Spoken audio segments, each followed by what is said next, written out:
This is my lunch break, but some thoughts started bouncing off around in my head. Then I had to come to my car and record them. I just need to speak them out and be done, have some peace in my head. There's too much activity. I was listening to a podcast. Actually, I was reading their transcript. I have zero patience, low patience nowadays for the long podcasts that take an hour and people going back and forth, back and forth. It is a great entertainment show, but a lot of times I actually listen to podcasts for information and insight. And so I have, my patience have run thin on listening. So I was just reading through that, and two astrologers talking about the astrological aspects and the astrological weather for May, and suddenly I realized how many people are in the midst of a transformation. Somehow I had missed it. My own personal transformation started around 2018, but it really kind of peaked into a crescendo mode in 2020, in the middle of the pandemic, where everything was shut and closed, and I had tons of time on my own to reflect on life and everything. And to add up to the whole experience, we actually had a house fire in late August or September of 2020. So that alone was an existential experience. But you know what, thinking back then, and it is a traumatic, and the house was destroyed and we lost all our possessions, but we were able to rebuild eventually. Yes, it was a lot of effort and a lot of work. It took us 1 year with pandemic and supply chain issues, but nevertheless, we did rebuild. And thinking back on those times, the anticipation of something bad happening is much, much worse than actually living through that ironic death. Someone once said that the worst thing that they ever worried about didn't even happen, and so that was like my own verification of that piece of wisdom. And yet I have lived through that transformation. I have lived through hard times, and I know that when you're in the smack of those times, you're focused, and it is bad, but it's not nearly as bad as what your mind had plotted and planned and feared and anticipated all those horrendous outcomes. It doesn't feel like consolation. We all feel that we're not past the worst yet for our countries, for the planet. There's something brewing. And that made me think about transformation. So my personal transformation peaked in 2020, and after that, it never really stopped. It's like every 6 months, I find myself a new person. I like different things. I express myself in different ways, use different vocabulary, different clothes, different hairstyle. It's an interesting experience to go through that transformation. And even though lately it has tapered off a little bit, it's still every 6 months I find myself having to redo my website. I pause these videos and you can see those gaps of several months, 6 months, if not a year, and then I come back completely new, different person. You can check. That is the reason why I keep the old videos, so you can actually go look the old videos and compare. But that is your evidence of how a transformation feels and looks from the trenches. So I use my videos as reporting from the trenches. Anyway, going back to the original insight, listening to the podcast by the two astrologers, I was struck with the idea that many people actually are probably in the midst of their own transformation, just as I did 6 years ago. And now I can understand the fear, the panicky state. I remember the states when everything was quiet, nothing was wrong. And I was like anxious. I had trouble sleeping. I was expecting something to happen. And you know what? I was right, but not in the way I thought. It turned out that I was subconsciously sensing that deep transformation. So our subconscious self does feel the pending transformation for all of us. And I can tell you that on the other end, there's a more powerful you waiting for you. But oh my, I know how it feels in the middle of it when it's a touch and go and you're constantly on the verge of panicking, even when you don't know why you're panicking. And now with the world on fire, there are only too many developments and events to happy to step up and be the embodiment of your fears and anxieties. But it will help you a lot if you remember that, yes, we are undergoing major changes on the planet, but ultimately there is also even more powerful transformation going in our psyche. So for each one of us and collectively as humanity, we are undergoing that transformation. And it's very difficult to distinguish one or the other. Is it the outside? Is it the inside? Of course, the Stoics and Buddha and plenty of spiritual teachers will tell you that it's all about inside. I agree, but it doesn't help telling you that when you're in the smack of things happening and crumbling around you. So I'm going to spare you the obvious spiritual wisdoms here. But more, I wanted to just to share that you're not alone, that we're all in the same boat. Some of us a little bit ahead, some of us a little bit behind.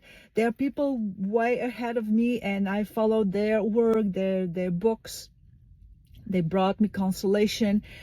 The best thing, however, was to have someone who is kind of more or less at your level and helps you through that spiritual development.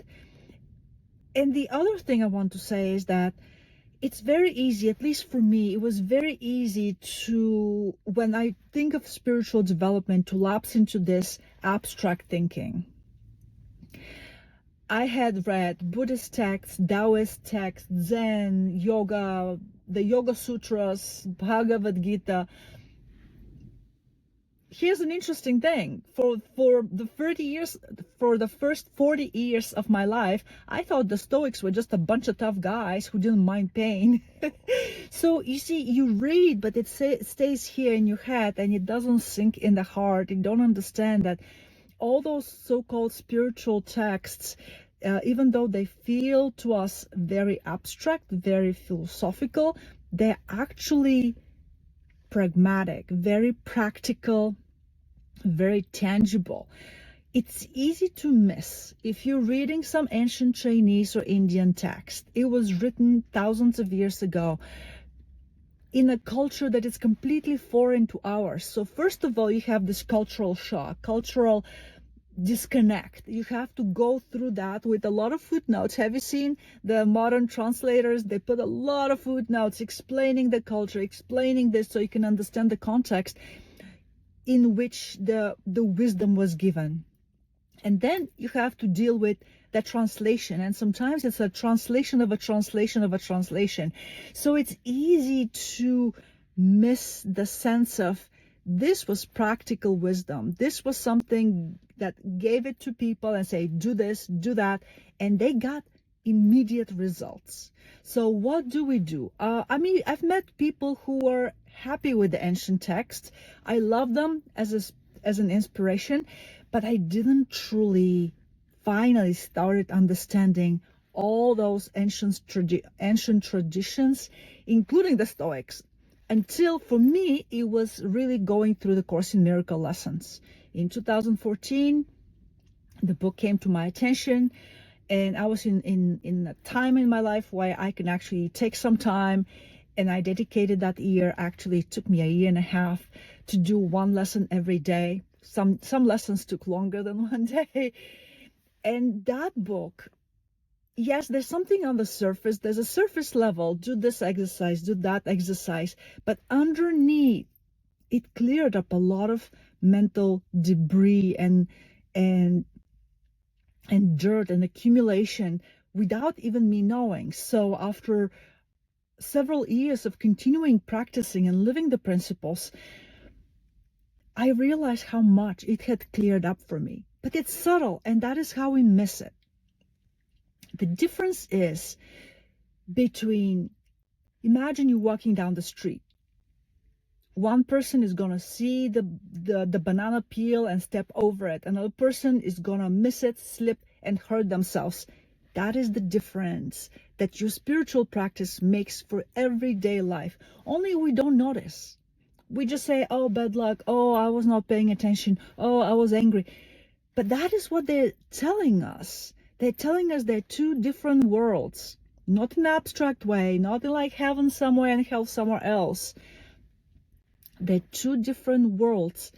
It's more like a mind state. It's a state of existence. In one state, you're calm, you're collected, you smiled at someone and you appreciated the beauty around you, and naturally you paid attention and you noticed that banana peel. Or you were upset, you're ruminating in your head, you're creating these scenarios in your head about all the possible negative things that can happen, and you miss the banana peel and then you slip and you hurt. That is really the two different worlds, the heaven and the hell thing of all those spiritual teachers. But somehow it's very difficult to sink in, to realize that this is very pragmatic. This is very literal. This is how you do it day in and day out. So I'll leave you with this. Your mindset sets up your focus. And I know it's easy to say, stay calm, but practice a little bit, because that is how it worked for me when I was doing the Course in Miracle lessons.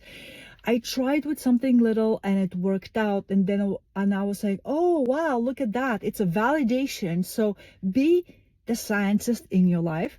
I like to repeat this a lot. Be the scientist in your life. Start with something small and set up your mindset. If you're going out with friends, let's say, do an experiment today. It's like, I'm going to be positive. No matter what happens, I'm going to say, hey, there's a good reason for that. You get into traffic, maybe the universe is saving you from some accident down the road. You walked into the restaurant and the service was bad. Well, maybe the person who was serving you food had a bad day. Bless them. So choose that. Just one experiment and see what happens. That is how I did it. When I did the Course in Miracle lessons, I was struck with that, especially at the end. The last lesson says, and this is not the end, this is the beginning. Your guides are here, you're guided, you're protected, you will always be given the means and the knowledge and the wisdom and the guidance on how to behave, what to do, how to say. You have to be open. But it was my preconditioning of, oh, what is that and what is that, and no way, really, this is all mumbo jumbo, this is philosophical, this is not practical. That separation of like, philosophy is when I read philosophy and the rest is real life. There is no separation. And I started with small steps. One small step, one day, 1 hour. Decide for yourself to take it in the positive way, just to see as an experiment, not as like I'm going to be enlightened, no, or oh, I'm going to make millions because this is how the law of attraction is going to bring me money. No, you're a babe in the woods when it comes to the law of attraction or the higher laws. So you're going to start little, just like in school. They start in first grade or kindergarten with you repeating the teachers, trying little things. They don't toss you directly in calculus 1 or in, being the editor of a newspaper. You start with baby steps. The same thing with your spiritual practice. Start with 1 hour, start with 1 day. That is what I did. I did 1 day. I was, just as I had finished my Course in Miracle lessons, I was going on a trip overseas, and that always brings anxieties, and I found it like, oh, it's going to be tiring, and the airplanes and the connections and the people and the locals. But I decided to put it into practice. And after that, I was convinced. I had my evidence forever. I could never go back and say those things did not work. Those things are just abstract philosophy. Would Course in Miracles lessons work for you? Probably yes, if you're ready, as the course is first to point out that curriculum is required for all of us. Every one of us is going to go through the Course in Miracles. The only factor that is up to you is the time. Some have already completed it, some just finished it now or finishing it now, and others might wait 2-3 lifetimes before they get to it. In the meantime, if you have another practice, spiritual practice that speaks to you and resonates with you, put it to practice. If it doesn't work in practice, it's not worth your effort.